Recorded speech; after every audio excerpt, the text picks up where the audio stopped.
ये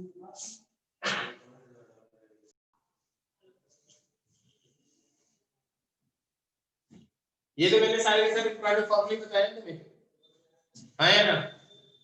ये थ्योरी में पढ़ा चुका था, लेकिन मैं फिर से करवा रहा हूँ क्योंकि अभी मैं तुम्हें क्वेश्चन करवाऊंगा। तो क्वेश्चन करवाने से पहले मेरे को ये फिर से तुम्हें एक बार रिवाइज करवानी थी, ठीक है। यहाँ तक बात समझ में आ गई? ठीक है, अगर बात समझ में आ गई तो अब देखो, तो फर्स्ट टाइम में जो आते हैं उसको क्या बोलते हैं? Lyman series. सेकंड में आते हैं उसको क्या बोलते हैं? बार्नर। थर्ड में आते हैं उसको क्या बोलते हैं? पास्चन, ब्रैकेट पीपट, हम्फ्री, ऐसे जो भी है। अब सुनो, मेरे को ये बताओ, जो लाइमन सीरीज है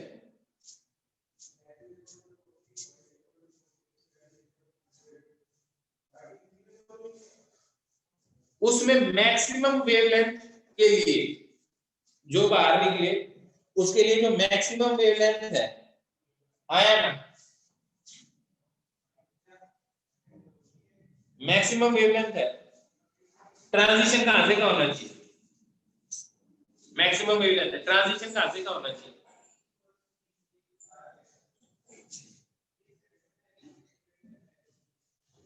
मैक्सिमम वेवलेंथ के लिए 2 से 1, बिल्कुल सही बात है। कहां से होना चाहिए? 2 से 1। क्यों? क्योंकि आपको पता है एनर्जी किसके बराबर होती है? H by lambda. तो लैम्डा किसके बराबर आ जाएगा? H C by E.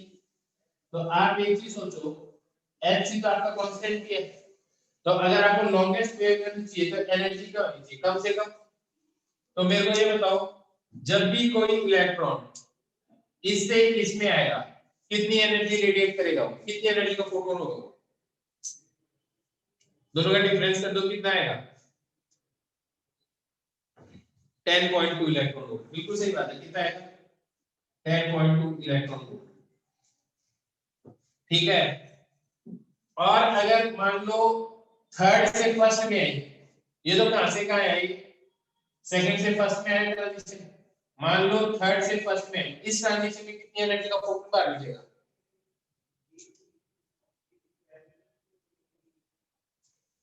कितनी एनर्जी का फोटोन बाहर निकलेगा बेटा? दोनों का डिफरेंस करो ना, कितना है? 12.5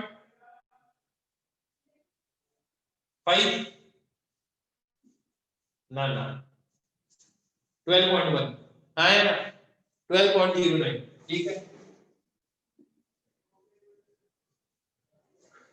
लाइमन सीरीज में मैक्सिमम एनर्जी का फोटोन कितने का होगा? लाइमन सीरीज में मैक्सिमम एनर्जी का फोटोन कितनी एनर्जी का होगा? मैक्सिमम एनर्जी वाला फोटोन कितना होगा?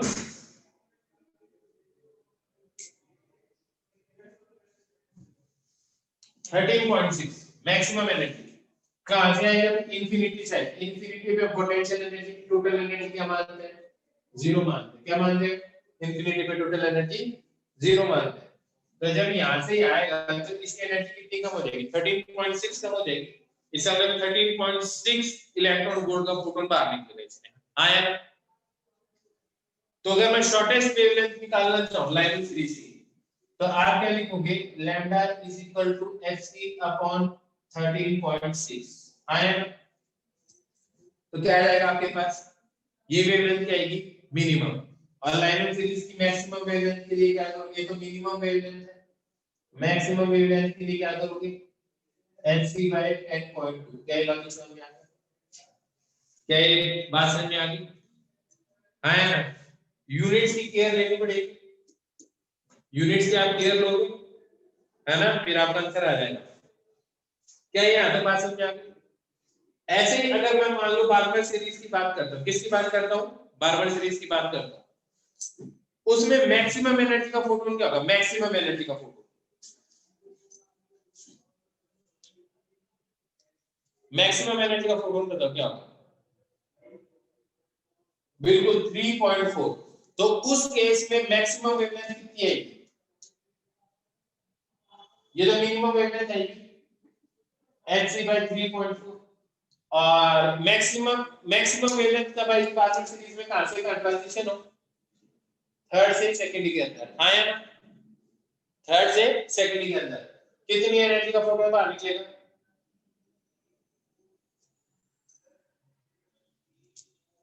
कितनी एनर्जी का फोटोन बाहर निकलेगा? लगभग 1.89 इलेक्ट्रॉन वोल्ट का। बिल्कुल, कितनी एनर्जी का निकलेगा? Maximum wavelength Sc upon 1.89। क्या यहाँ तक बात समझ में आ गई सबको? क्या यहाँ तक बात समझ में आ गई बेटा जी? सबको बात समझ में आ गई यहाँ तक? ठीक है, बात समझ में आ गई तो बहुत बढ़िया, गुड गुड। अब सुनो, यहाँ तक बात समझ में आ गई।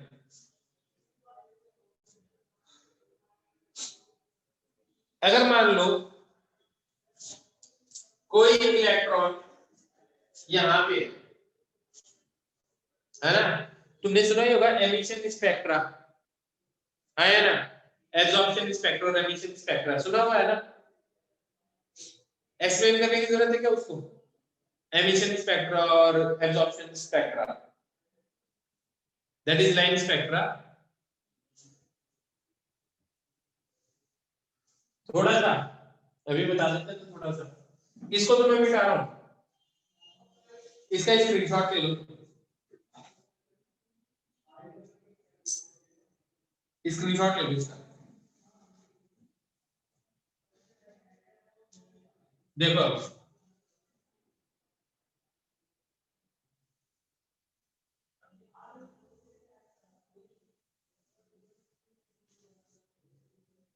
एक बार बताओ, अगर कोई इलेक्ट्रॉन यहाँ पे इसके अंदर, ठीक है, तो ये नीचे कितने तरीके से आ सकता है, कितनी वेवलेंथ बाहर निकलेगी इसमें से? क्या क्या फोटोन के किस एनर्जी के फोटोन बाहर निकल पाएंगे इससे, अगर यहां से यहां पहुंचता है? क्या क्या पॉसिबिलिटी पूछ रहा हूं। देखो, पहली पॉसिबिलिटी हो सकती है यहां से आए, दूसरी पॉसिबिलिटी है कि यहां से आए, और तीसरी पॉसिबिलिटी है यहां से आए और उसके बाद में यहां से आए। तो इसके अंदर कितने तरीके से निकल सकते हैं फोटोन? कितने किस एनर्जी के निकल सकते हैं? तो इस एनर्जी का निकल जाएगा, एक बार इस एनर्जी का निकल जाएगा और एक बार इस एनर्जी का निकलेगा। मतलब कोई अपर स्टेट में होगा, थर्ड स्टेट से अगर फर्स्ट स्टेट में, तो कितने टाइप की क्या निकल सकती है इसमें से? वेवलेंथ निकल सकती है, अलग अलग टाइप निकल सकती है। एक एटम की बात करोगे तो कितनी हो सकती है? एक, या तो यही होगी, या एक और दो, या दो हो सकती है एक एटम की। लेकिन एक सैंपल की बात करो तो एक सैंपल में से पूरा का पूरा सैंपल, मान लो हजारों एटम्स है और वो सारे के सारे सेकंड एक्साइटेड स्टेट में, तो कितनी वेवलेंथ मिलेंगी आपको लाइन स्पेक्ट्रम में? आपको मिलेगी एक तो ये मिल जाएगी, एक ये मिल जाएगी, एक ये मिल जाएगी, तो तीन मिलेगी। ऐसे मैं कहता हूं कि अगर कोई इलेक्ट्रॉन है ना यहां से आता है, एक दो तीन, एक दो तीन चार पांच, फिफ्थ स्टेट से, तो कितनी वेवलेंथ पॉसिबल है?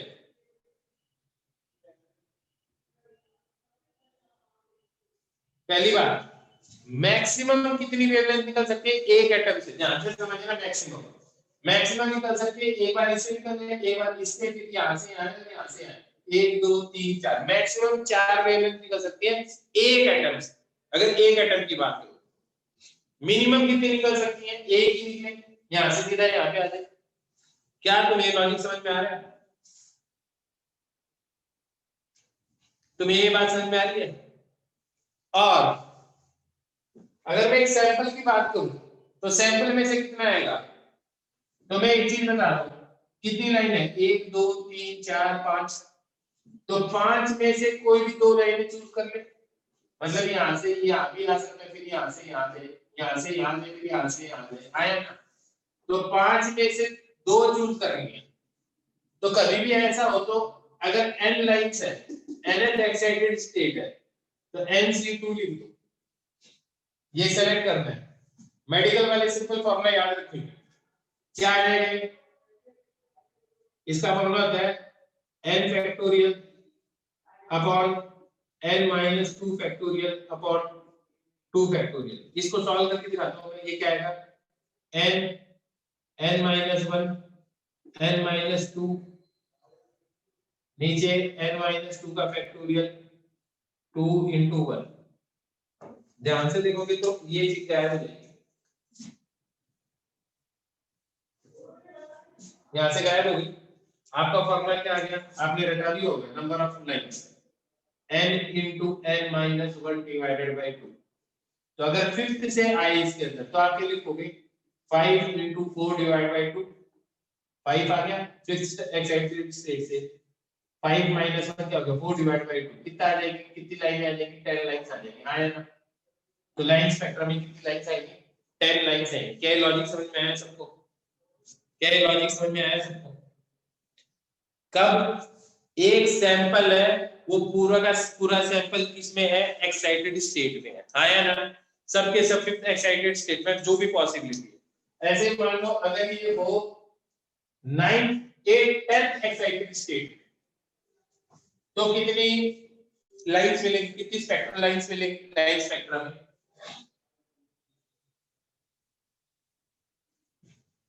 कितनी लाइंस मिलेंगी, बिल्कुल टोटल नंबर ऑफ लाइंस के लिए है। अगर क्या हो, एक सैंपल दिया हो, एक एटम दिया हो तो नहीं होगा, क्योंकि एक एटम में अगर जो यहां से यहां पहुंच गया सीधा तो फिर वो यहां से यहां कैसे आएगा, एक एटम की बात होती है। तो एक एटम की जब भी बात होगी तो बोलेगा मैक्सिमम कितनी लाइन निकल सकती है, तो फिफ्थ के अंदर होगा तो मैक्सिमम कितनी लाइन निकल सकती है, 4, 1 2 3 और 4। ऐसा ट्रांजिशन हो कि हर एक स्टेट के बीच में वो सिर्फ एक एटम कि मैक्सिमम कितनी लाइन निकल सकती है। सैंपल में से तो हो सकता है कि एक के अंदर यहां से यूं आया हो, एक में पहले यहां आया हो और फिर यहां पे आया हो, फिर यहां आया हो, एक में सीधा यूं आया हो, तो सारी वेवलेंथ मिलेगी ना, तो सारे पॉसिबल कॉम्बिनेशन मिलेंगे। तो 10 के लिए क्या हो जाएगा, 10 into 9 divided by 10 into 9 divided by कितना लिखोगे, 2 45 लाइंस मिलेगी। आया 45 लाइंस मिलेगी स्पेक्ट्रा के अंदर। क्या लिख दिया, 45 ही लिखा, ठीक है।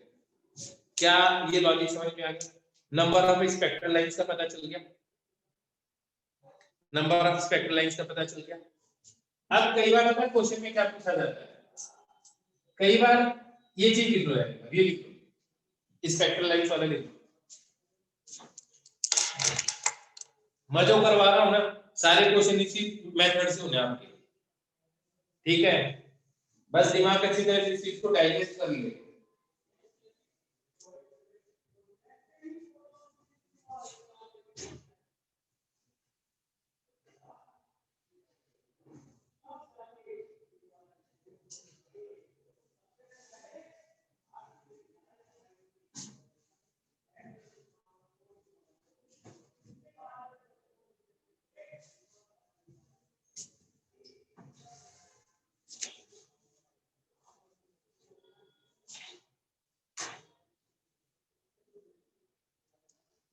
अगर मैं ये कहता हूं एक लाइन स्पेक्ट्रा है, ठीक है,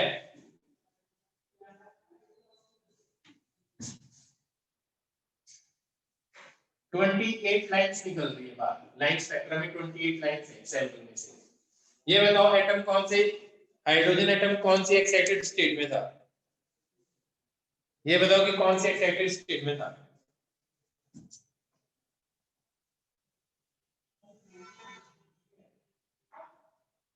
कौन सी एक्साइटेड स्टेट में था ये बताओ।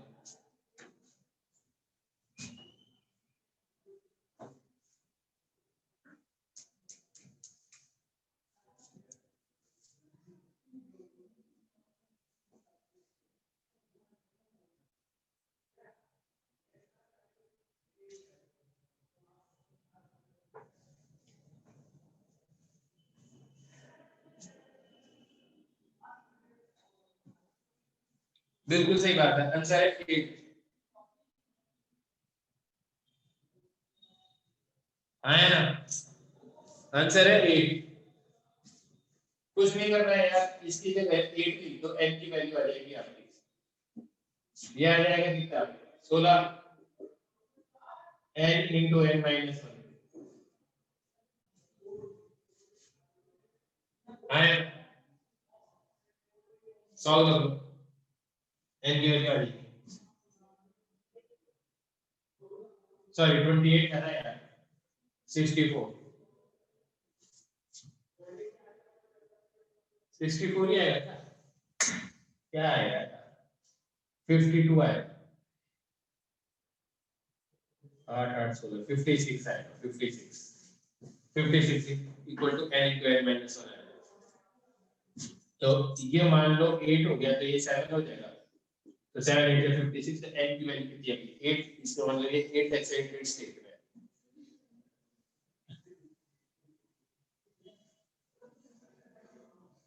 फोर्थ एक्साइटेड स्टेट में होगा तो कितनी लाइंस निकलेगी फोर्थ एक्साइटेड स्टेट में होगा तो कितनी लाइंस निकलेगी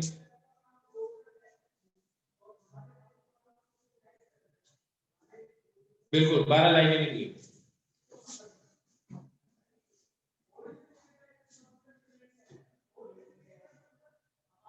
चलो तो एक बात समझ में आ अब एक बार है ना एक चीज को और समझना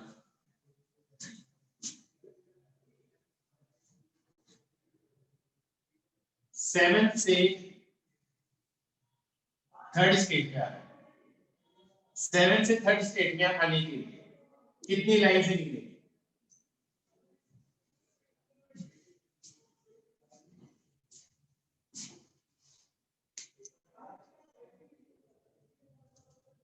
7 से थर्ड में आने में कितनी लाइन से निकलेगी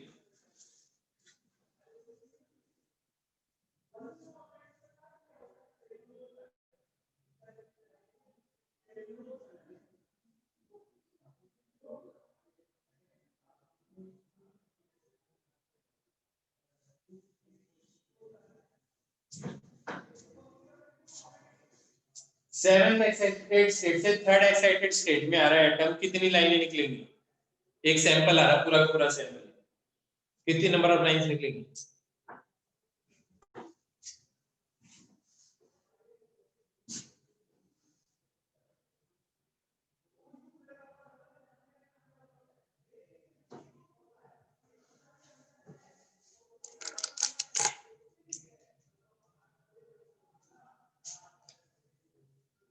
देखो पहले मेरे को ये बताओ कितनी लाइनें गायब हुई है एक और दो लाइनें गायब हो गई है तो टोटल में से अगर आप कितनी लाइनें गायब कर दो दो गायब कर दो तो 7 में से दो गायब कर दोगे तो कितनी बचेगी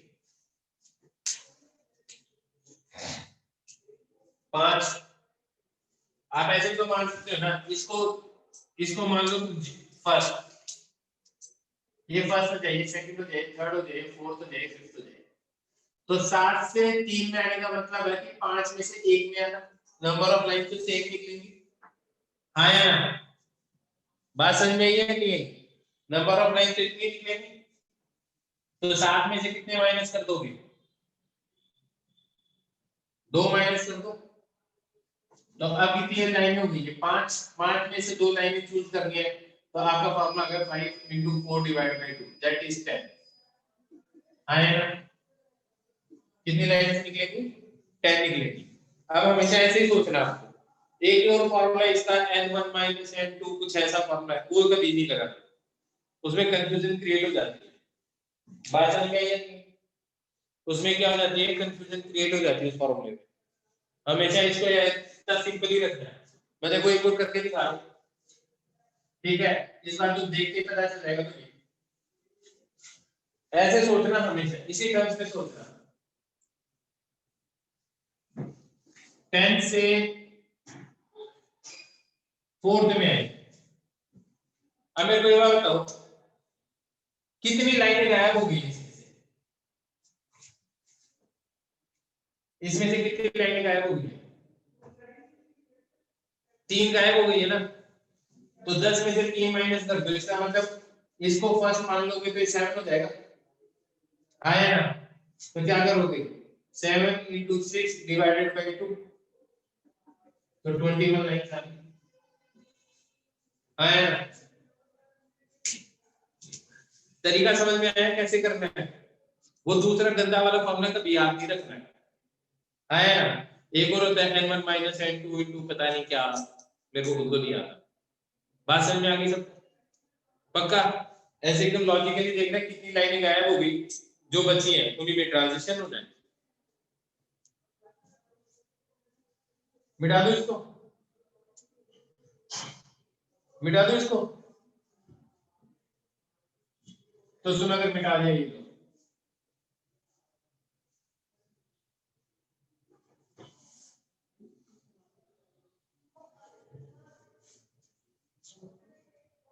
चलो मेरे को ये बात बताओ, विजिबल लाइट उसकी रेंज क्या होती है? विजिबल लाइट की जो वेवलेंथ होती है, विजिबल लाइट, सबसे पहले किसी भी फोटोन की एनर्जी निकालने का फॉर्मूला ये होता है, एचसी की वैल्यू कितनी होती है?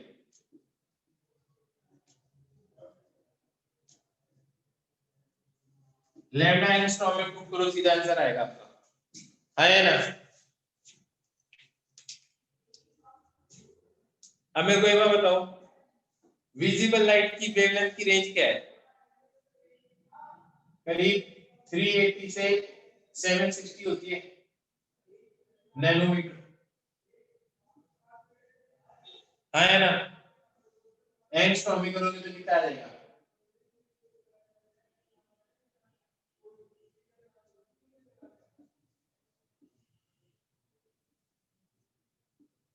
ये आ जाएगा। एक बार इसको इससे डिवाइड कर दो, 124 को डिवाइड कर दो 38 से, क्या आएगा?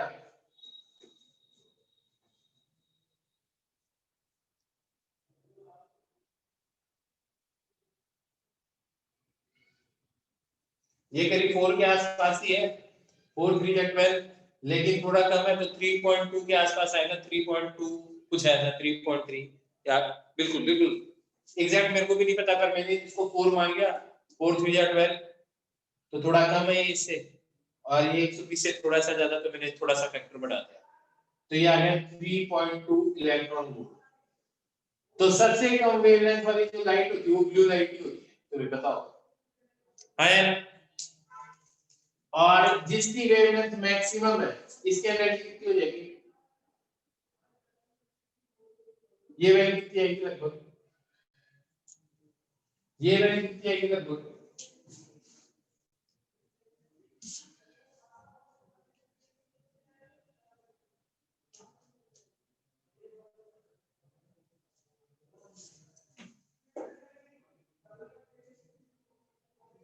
वन 1.5 के आसपास आ रही है क्या?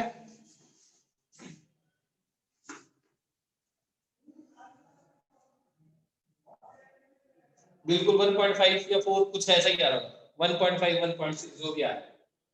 वैसे देख के भी पता चल रहा है इसका जो आधा वो कितना होगा, 32, इसमें 32 जोड़ो तो लगभग इतना ही आ रहा है, हाँ या ना? बात समझ में ये नहीं, बात समझ में ये नहीं, तो चलो मैं मोटा मोटा इसको मान लेता हूँ 1.6। तो एवा बताओ, आपको कौन सी एनर्जी वाले फोटोन दिखाई देते हैं? आपको कौन सी एनर्जी वाले फोटोन दिखाई देते हैं? अरे यार ये सारे दिखाई देते हैं, आपको वो सारे फोटोन दिखाई देंगे जिनकी एनर्जी 1.6 से तो ज्यादा हो और 3.2 से कम। नहीं है बात समझ के, बात समझ, आपको कौन से फोटोन दिखाई देते हैं कितनी एनर्जी से ज्यादा हो, कितनी एनर्जी से ज्यादा हो? 1.6 से तो ज्यादा हो, और किससे कम हो? 3.2 से कम हो। मेरे को एक बात बताओ, लाइमन सीरीज की ट्रांजिशन में क्या आपको कभी कोई फोटो दिखाई देगा? हो सकता है किसी इंस्ट्रूमेंट से डिटेक्ट कर ले, पर आपको दिखाई देगा। क्यों? ज्यादा से ज्यादा क्या एनर्जी निकलेगी उसके अंदर? 13.6 इलेक्ट्रॉन वोल्ट, वो भी विजिबल में ही है। और कम से कम एनर्जी कितनी निकलेगी? 10.2 इलेक्ट्रॉन वोल्ट, हाँ या ना? तो आपकी विजिबल रेंज में है ही नहीं। तो उसकी एनर्जी ज्यादा है। विजिबल लाइट से ज्यादा एनर्जी किसकी होती है? इंफ्रारेड की होती है या अल्ट्रावायलेट की? इंफ्रारेड की होती है, अल्ट्रावायलेट की? अल्ट्रावायलेट की। इसका मतलब लाइमन सीरीज की जो वेवलेंथ है, आया ना, वो इलेक्ट्रोमैग्नेटिक स्पेक्ट्रम में कौन से पार्ट में लाई करती है?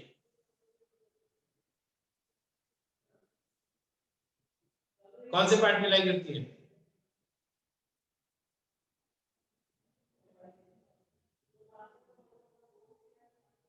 UV rays. हाँ यार, किस में लाई करती है? UV rays. क्या ये लॉजिक समझ में आ गया? क्या ये लॉजिक समझ में आ गया? ठीक है, अब मैं बात करता हूँ बार्बर सीरीज की। बार्बर सीरीज के बारे में बताओ।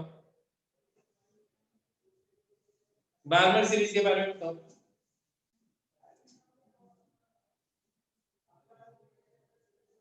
क्यों? ज्यादा से ज्यादा एनर्जी कितनी निकलती है? 3.4। हाँ या ना? और कम से कम 1.5 समथिंग ही निकलती है। हाँ या ना? या 1.89 बोला था तुमने, कुछ ऐसा। तो इसका मतलब इसके फोटोन काफी है जो विजिबल लाइट में फॉल करते हैं। इसीलिए सबसे पहले बार्बर सीरीज आइडेंटिफाई हुई थी। आई बात समझ में? जो प्लॉट की गई थी सबसे पहले, वो बार्बर सीरीज को प्लॉट किया गया था। बाकियों के बारे में बाद में पता चला था, क्योंकि वो अलग टाइप के सोफिस्टिकेटेड इंस्ट्रूमेंट से डिटेक्ट की जाती दूसरी रेस। जो डायरेक्ट विजिबल थी वो बार्बर सीरीज थी। बात समझ में आई? ये बात समझ में आ गई सबको? ठीक है, अब मेरे को ये बताओ, लाइमन के बाद में बार्बर, बार्बर के बाद में कौन सी आती है?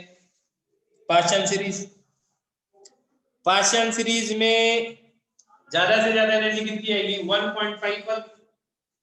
और कम से कम कितनी आएगी? 0.89 या 0.7, कुछ ऐसा ही।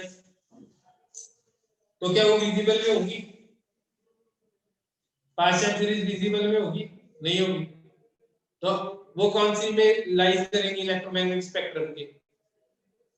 इंफ्रारेड में लाई करेंगी। किस में लाई करेंगी? इंफ्रारेड में। क्या तुम्हें ये सबको बात समझ में आ गई अच्छी तरह से? पक्का? पक्का समझ में आ गई ना सबकी बात?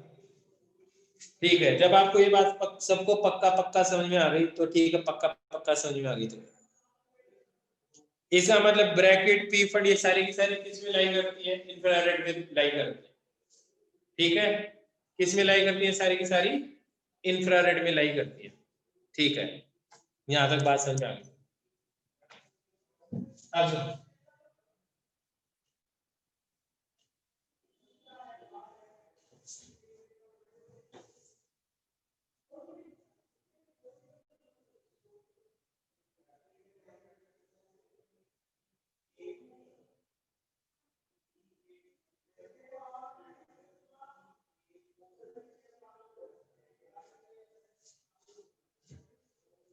आगे बताओ क्या ये बताओ। अभी तक जो पढ़ा है वो सारा समझ में आ गया इसी तरह से?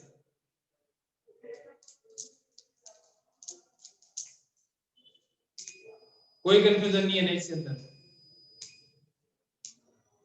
अभी जितने लॉजिक बताए ना उनको यूज करना आना चाहिए। मेरे को एक बार बताओ,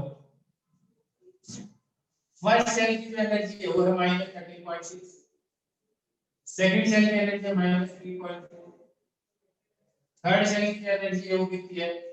-1.51, और फोर्थ सेल की कितनी है? -0.85। शायद यही है, यही है सब इलेक्ट्रॉन ग्रुप में। ये हाइड्रोजन के लिए है। एक चीज बताओ, फर्स्ट सेल की काइनेटिक एनर्जी कितनी है? काइनेटिक एनर्जी कितनी है फर्स्ट सेल की? बिल्कुल 13.6। सेकंड सेल की काइनेटिक एनर्जी कितनी है? सेकंड सेल की काइनेटिक एनर्जी कितनी है? 3.4। थर्ड सेल की और फोर्थ सेल की?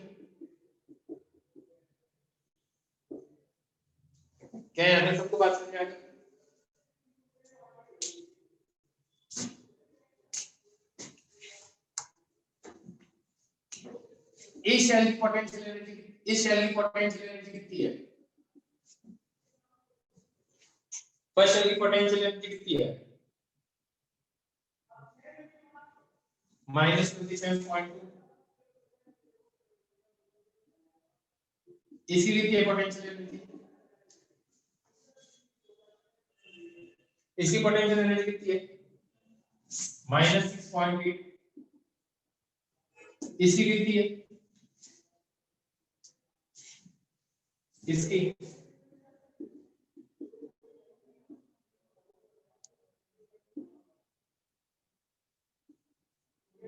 और इसकी कितनी है?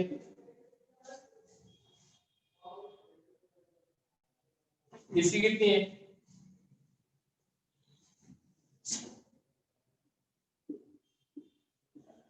अब ध्यान से समझना, मैं एक क्वेश्चन बोलता हूँ। इन दोनों शेल के बीच की एनर्जी का डिफरेंस कितना है?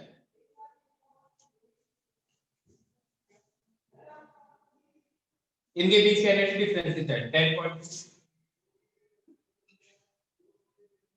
इन दोनों के बीच का डिफरेंस कितना है?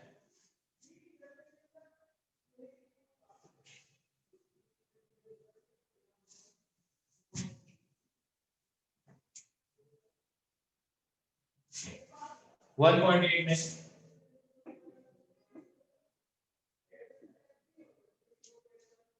अब एक बात देखना तुम ध्यान से, बढ़िया बात बताता हूँ। मेरे को एक बात का जवाब दो यार,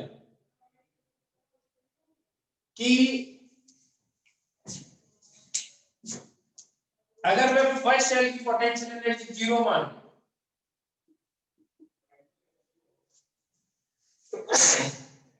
पोटेंशियल एनर्जी तो कहीं पे भी 0 मान सकते हैं, आप अपनी इच्छा से मानते पोटेंशियल एनर्जी, तो हाँ है। कई बार आप क्या मानते हो, सड़क के ऊपर पोटेंशियल एनर्जी मानते हो, कभी यहाँ पे मैं एक हाइट पे हूँ यहाँ पे मानते हो, है।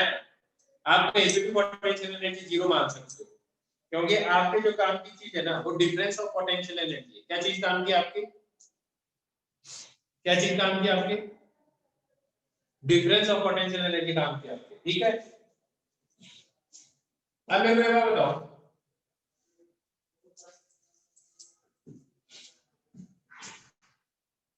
फर्स्ट शेल की पोटेंशियल एनर्जी अगर मेरी 0 है, तो अब बताओ फर्स्ट शेल की काइनेटिक एनर्जी कितनी होगी? फर्स्ट शेल की काइनेटिक एनर्जी कितनी होगी? फर्स्ट शेल की काइनेटिक एनर्जी कितनी हो जाएगी?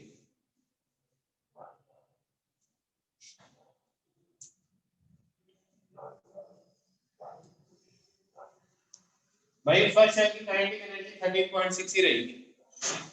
भाई तुम्हारे शो देने से इलेक्ट्रॉन की स्पीड थोड़ी चेंज हो जाएगी, आया ना। भाई तुमने ये सोच लिया फर्स्ट को 0 मान लेंगे तो क्या इलेक्ट्रॉन रुक जाएगा तुम्हारी सोच से? ये बताओ मेरे को।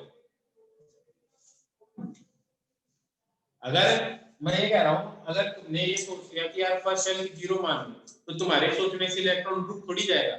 इलेक्ट्रॉन की काइनेटिक एनर्जी क्या रहेगी? इलेक्ट्रॉन की काइनेटिक एनर्जी क्या रहेगी? सेम ही रहेगी, 13.6 ही रहेगी। सेकंड शेल की काइनेटिक एनर्जी क्या हो जाएगी अगर फर्स्ट शेल की 0 मान ली? सेकंड शेल की एनर्जी कितनी हो जाएगी अगर फर्स्ट शेल की 0 मान ली तो? काइनेटिक एनर्जी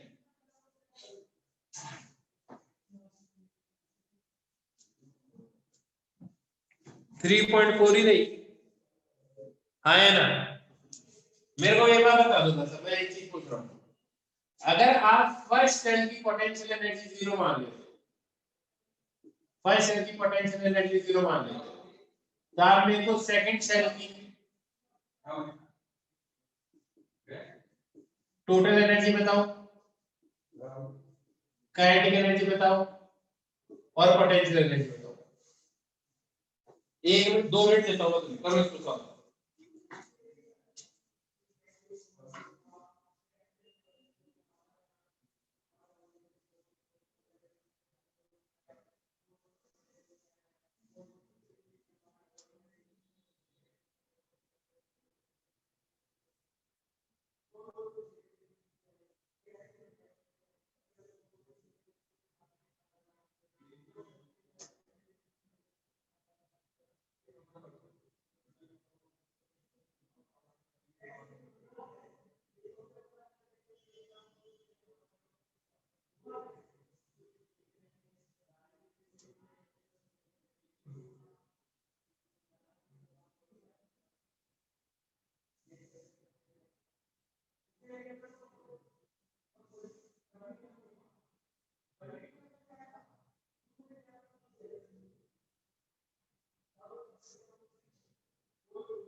हाँ भाई,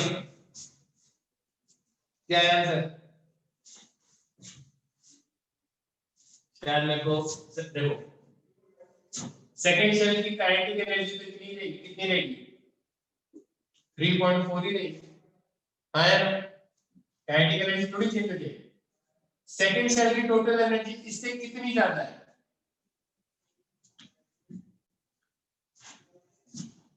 10.2 ज्यादा है ना, तो आपके सोचने से डिफरेंस तो चेंज नहीं हो जाएगा। तो जब आपको ये पता है कि इधर की ये चीज जीरो हो गई है, ध्यान से समझना, तो टोटल एनर्जी कितनी हो जाएगी? 13.6। और इस साइड में जाओगे तो 10.2 ज्यादा और नीचे तो 10.2 और ऐड कर तो देखता जाएगा 23.8 इलेक्ट्रॉन वोल्ट आ जाएगी टोटल एनर्जी। है ना? तो टोटल एनर्जी कितनी आ जाएगी? 23.8 इलेक्ट्रॉन वोल्ट। है ना? ये बात समझ आ गई? भाई इसकी टोटल एनर्जी पता चल गई, पोटेंशियल 0 और इसकी एनर्जी से 10.2 ज्यादा है, तो टोटल एनर्जी के अंदर 8.2 ऐड कर दो तो इसकी एनर्जी आ गई। इस सेल की टोटल एनर्जी है आपके पास, काइनेटिक है तो पोटेंशियल एनर्जी आ जाएगी। क्या करना पड़ेगा, काइनेटिक एनर्जी टोटल एनर्जी में से क्या माइनस कर दो, काइनेटिक एनर्जी माइनस कर दो, आया ना बात समझ में आई नहीं, इसलिए कितना आ जाएगी 20.4, तो पोटेंशियल एनर्जी कितनी आ जाएगी 20.4 इलेक्ट्रॉन वोल्ट आ जाएगी सेकंड सेल। क्या लॉजिक समझ में आ गया, क्या लॉजिक समझ में आ गया, बहुत ही सिंपल है। फर्स्ट सेल की टोटल एनर्जी निकाल लो, दूसरे की कितनी एनर्जी ज्यादा ये पता चल जाएगा। फिर से एक और क्वेश्चन है, अगर ये कर लोगे तो इसका मतलब तुम्हें आ गया समझ में। अगर मैं कहता हूं सेकंड सेल की पोटेंशियल एनर्जी 0 मान लेता हूं, क्वेश्चन समझो, सेकंड सेल की पोटेंशियल एनर्जी 0 मान लेता हूं, तो ये सारी चीजें बताओ फर्स्ट सेल के लिए, आया ना सारी चीजें किसके लिए बताओ, फर्स्ट सेल के लिए बताओ, करो सब। क्वेश्चन समझ में आ गया, पहले सेकंड सेल फर्स्ट सेल की 0 मान ली थी और सबके लिए किसके लिए पूछा था, किसके लिए पूछा था मैंने,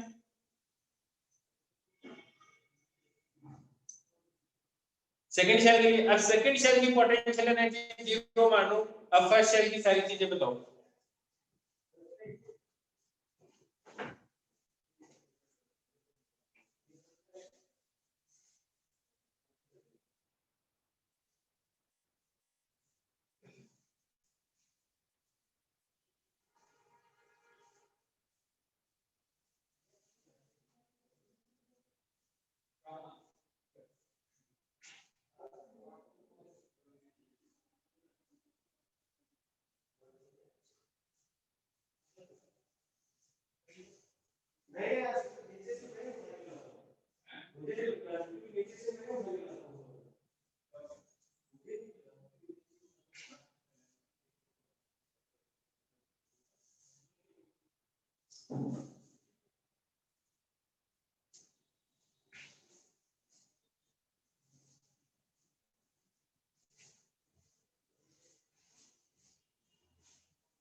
ऐसी बात है।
आंसर बता रहा हूं मैं, ये 0 हो गई है, तो फर्स्ट सेल की टोटल एनर्जी कितनी हो जाएगी, सॉरी सेकंड सेल की टोटल एनर्जी कितनी हो जाएगी, 3.4 इलेक्ट्रॉन वोल्ट हो जाएगी। इसकी टोटल 3.4 होती है, यहाँ की कितनी होगी 10.2 माइनस कर दो, कितना आ जाएगा 6.8, तो माइनस 6.8 टोटल एनर्जी आ जाएगी इसकी। तो फर्स्ट सेल की टोटल एनर्जी आ जाएगी माइनस 6.8। काइनेटिक एनर्जी क्या होगी सेल की 13.6 रहेगी, वो तो चेंज होगी। अब पोटेंशियल एनर्जी कितनी आ जाएगी, टोटल में से माइनस कर दो 13.6, तो ये कितनी आ जाएगी,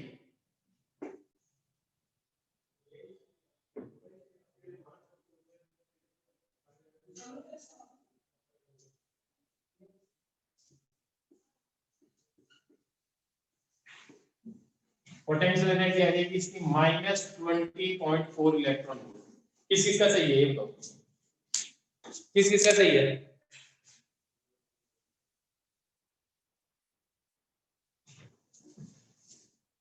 बहुत बढ़िया, वैसे बहुत बढ़िया, तुम्हारा सही है। देखो यार अभी शीट के है ना, इसके क्वेश्चन करने शुरू करो, ठीक है? Okay bye bye.